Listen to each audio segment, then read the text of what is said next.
Hey, welcome to this video on parsley, but in particular, parsley, sage, rosemary, and thyme. What is the deal with these?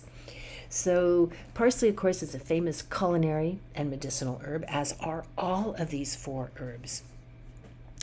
And they're not just European herbs, they also are out of traditional Chinese medicine, so it's kind of interesting.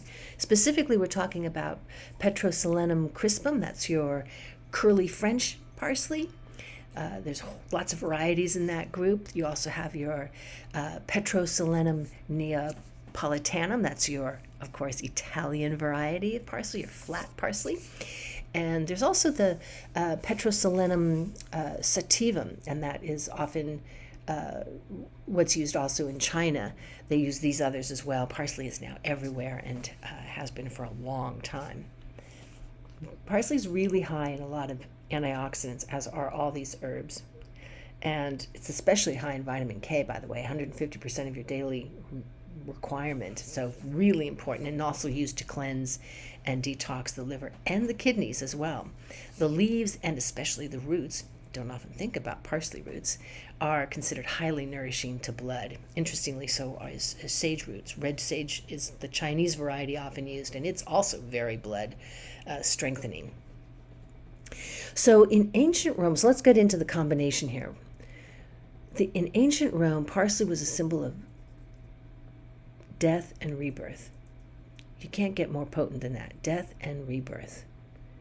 So that end time, this profound and big transitions, right? This is an herb for the transition moments, for those things that are going to stress you out and you need to be cleansed and detoxed from. Death and rebirth.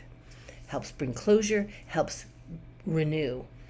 It was considered incredibly sacred, used in many religious ceremonies, often used to decorate burial sites and funeral banquets. It's thought that the Romans, in fact, are the ones that probably brought parsley to Britain. Wasn't there before. Now, sage, another cure-all herb, sage is thought to bring immortality and wisdom. Isn't that great? Things associated with time. It takes time to be wise. Immortality is fundamentally about time. So it's holding that place in the psychophysics of healing and in its energetic. Very profound. Rosemary is an herb for remembrance.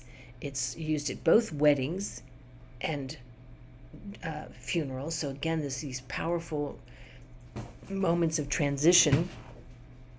And thyme is for courage. It's considered to give courage. So, wow, what a powerful combination. You basically have parsley providing comfort, sage, strength, rosemary, love, and thyme, courage. All of these are about these energetic, emotional, and spiritual capabilities of these herbs. They're all loaded with nutritional value, and minerals, iron, even calcium, potassium, magnesium.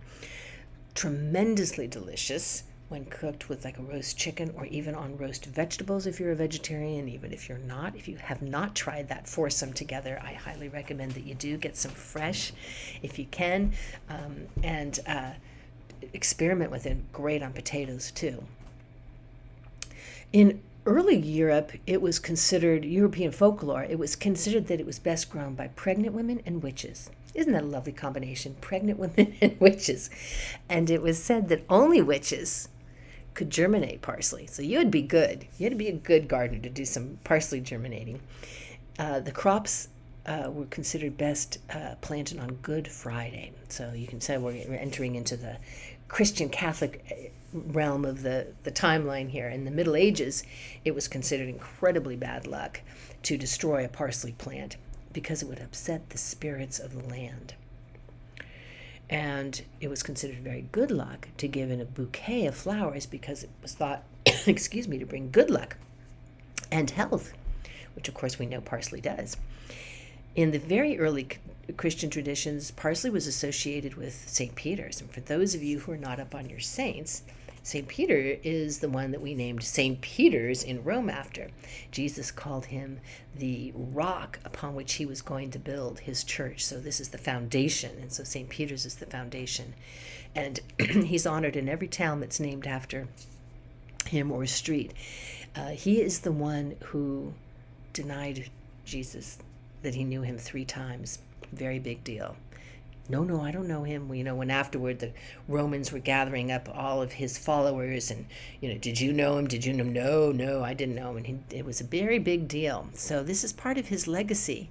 And he became the gatekeeper at heaven because he was a profound follower of Jesus, and he became the gatekeeper. He could tell the difference between the fakers and the real because he had walked both sides of that fence of denying and being full on in open-hearted connection. He was a fisherman, so he's patron saint of fishermen, and he was obviously, being the gatekeeper, a locksmith, so he's also the patron saint for locksmiths. But there you have Parsley identified with this idea of being the rock, with the person is considered the foundation of the spread of the Christian faith, of Christ and Jesus and God and the Holy Spirit. That's an amazing thing. So there you go. You've got your 3-leaf clover with St. Patrick's, but here you have parsley. And there you have parsley, sage, rosemary, and thyme. They go back. These were a few of the few plants that could be planted as medicines in gardens when witches were a big deal.